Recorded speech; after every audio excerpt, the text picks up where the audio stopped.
देखिए, जिम्नोस्पर्म शब्द का प्रयोग सबसे पहले थियोफ्रेस्टस ने अपनी किताब इंक्वायरी इनटू प्लांट में किया था, जबकि गोएबल ने जिम्नोस्पर्म को फेनरोगेम्स विदाउट ओवरी कहा था।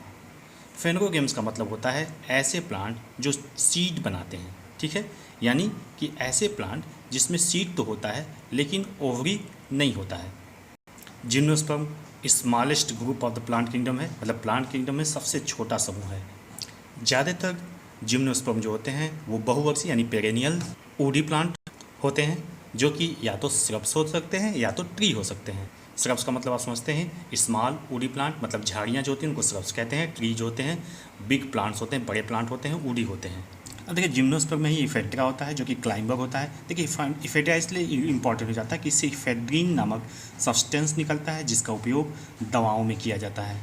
जिम्नोस्पर्म में ही सबसे बड़ा प्लांट होता है, सबसे बड़ी ट्री होती है जिसको सिक्वोया कहा जाता है, जिसको रेड वुड प्लांट भी कहा जाता है या रेड वुड ट्री भी कहा जाता है। ये लार्जेस्ट ट्री होते हैं, ये कई वर्षों तक, हजारों साल तक जिंदा रहते हैं।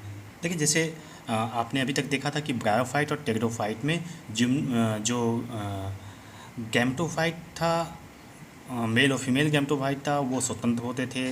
मेल गैमेटोफाइट का अलग अस्तित्व होता था, फीमेल गैमेटोफाइट का अलग अस्तित्व होता था, ठीक है, फ्री लिविंग होते थे। लेकिन यहाँ पर जो है मेल और फीमेल गैमेटोफाइट ये इंडिपेंडेंट और फ्री लिविंग नहीं होते हैं। जिम्नोस्पर्म में जो रूट होता है टैप रूट होता है। कुछ में टैप रूट मॉडिफाइड करके कोरिलाइड रूट बना लेता है, जैसे साइकस के अंदर। देखिए, कोरिलाइड रूट जो होता है, कोरिलाइड रूट के अंदर ब्लू ग्रीन एल्गी का एसोसिएशन होता है, जैसे एनोवेना साइकेडी इस कोरिलाइड रूट में पाए जाते हैं, जो कि नाइट्रोजन फिक्सेशन में हेल्प करते हैं। पाइनस के अंदर माइकोराइजल रूट पाया जाता है, जिसमें कि फंजाई का एसोसिएशन पाया जाता है। ये माइकोराइजल रूट जो होता है ये ज़मीन से या मिट्टी से फास्फेट और दूसरे मिनरल्स को एब्जॉर्ब करने में प्लांट की मदद करते हैं।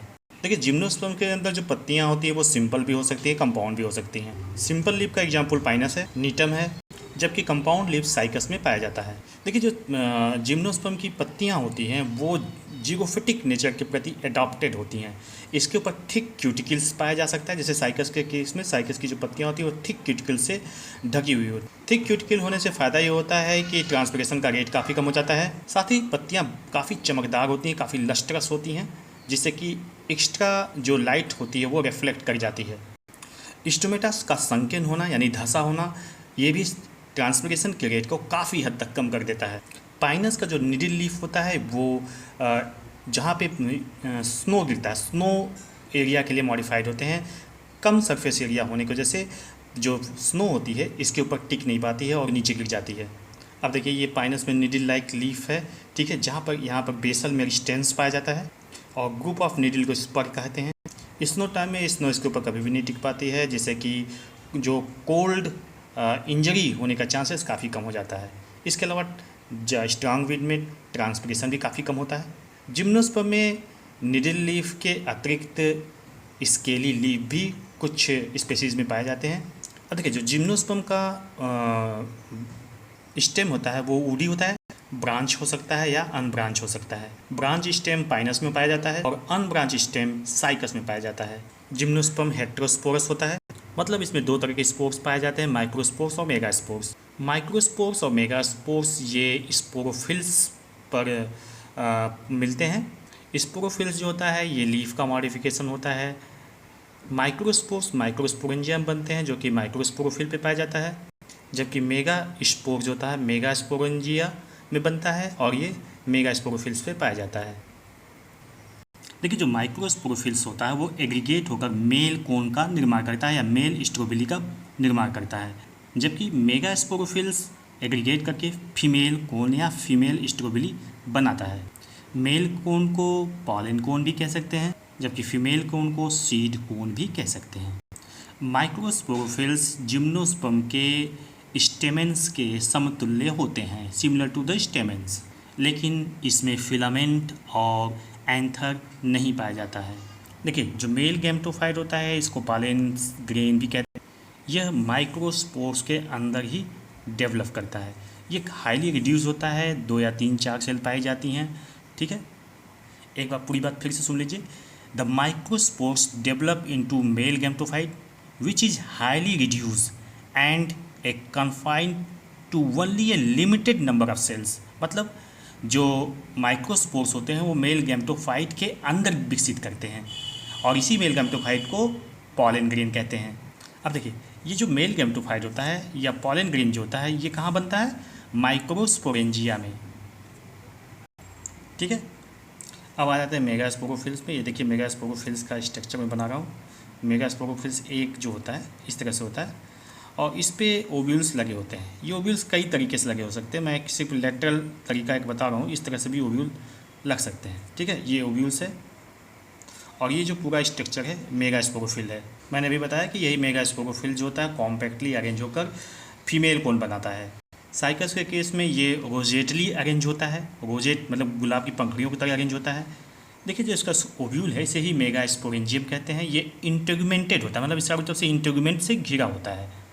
देखिए जिम्नोस्पर्म के केस में जो इंटेगुमेंट होता है वो सिंगल लेयर होता है, सिंगल इंटेगुमेंट होता है और 3 लेयर होता है, जबकि नीटम के केस में इंटेगुमेंट बाइटेगमिक होता है, मतलब डबल लेयर बाई इंटेगुमेंट पाया जाता है। फिर समझिए कि ज़्यादातर जिम्नोस्पर्म में ये सिंगल लेयर होता है, ठीक है, जबकि नीटम के केस में ये डबल लेयर होता है। सिंगल इंटेगुमेंट और 3 लेयर होता है। फिर से इसको ध्यान से सुन लीजिए, इंटेगुमेंट सिंगल होता है लेकिन 3 लेयर होता है, लेकिन नीटम के केस में डबल इंटेगुमेंट होता है। आशा है आपको ये बात समझ में आ गई होगी। अगर नहीं समझ में आया तो कमेंट में पूछिए, मैं आपको पर्सनली जवाब दूंगा। एक बार ये मैं पूरी चीज़ पे फिर से रिवाइज कर दे रहा हूँ। देखिए ये पूरा जो स्ट्रक्चर है इसको मेगास्पोरोफिल कहते हैं, इस पर ओव्यूल लगा हुआ है, ठीक। ये ओव्यूल जो होता है इसे मेगास्पोरेंजियम भी कहते हैं। मेगास्पोरेंजियम या ओव्यूल जो होता है इंटेगुमेंट के द्वारा घिरा होता है। इंटेगुमेंट सिंगल होता है लेकिन 3 लेयर होता है, ठीक है, सिंगल इंटेगुमेंट बट 3 लेयर, ठीक। लेकिन नीटम के केस में क्या होता है कि डबल इंटेगुमेंट पाया जाता है, मतलब डबल लेयर ऑफ इंटेगुमेंट पाया जाता है। लेयर मैं बार बार शब्द का प्रयोग कर रहा हूँ, उससे आप 3 लेयर वाले से कंफ्यूज मत कीजिएगा, मतलब डबल इंटेगुमेंट पाया जाता है, बस आप सीधे सीधे समझिए। फीमेल गैमेटोफाइट में आर्चेगोनिया पाया जाता है, लेकिन नीटम के केस में आर्चेगोनिया एब्सेंट होता है, मतलब आर्चेगोनिया नीटम में नहीं पाया जाता है। देखिए पॉलिनेशन जो होता है जिम्नोस्पर्म में वो एनिमोफिली होता है, मतलब विंड पॉलिनेशन। ये एनिमोफिली की स्पेलिंग मैं यहाँ फिर से लिख दूँगा, थोड़ा स्पष्ट हो गया। एनिमो PHILY, ठीक है, एनिमोफिली। देखिए अगर जिम्नोस्पर्म को छोड़ के एंजियोस्पर्म की बात की जाए तो विंड पॉलिनेशन ग्रासेस में पाए जाते हैं, यानी पोएसी फैमिली में पूरी तरह से पाया जाता है। ये बड़ा एडवांस लक्षण होता है, एक तरह से एडवांसनेस को शो करता है एनिमोफिली, ठीक है। अब देखिए जो जिम्नोस्पर्म होता है इसमें स्टिग्मा और स्टिग्मा पाया नहीं जाता है। डायरेक्ट जो पॉलन ग्रेन होते हैं वो हवा में उड़ते हुए जाते हैं, और जो माइक्रोपाइल होता है इसका जो ओव्यूल होता है, जैसे ये ओव्यूल का स्ट्रक्चर है, देखिए इस तरह से यहाँ पे आर्चेगोनिया पाया जाता है। ये माइक्रोपाइल लाइक स्ट्रक्चर होता है, माइक्रोपाइल, ठीक है। ये इंटेगुमेंट हो गया। मैं बस एक रफ डायग्राम बना रहा हूँ समझाने के लिए। तो यहाँ जो माइक्रोपाइल जैसा थोड़ा सा ओपनिंग होती है, यहाँ से एक सब्सटेंस लिक्विड जैसा ऊज आउट होता है, बाहर निकलता है, और जो पॉलन ग्रेन हवा में उड़ते हुए आते हैं इसी में इंटेंगल फंस जाते हैं, ठीक है।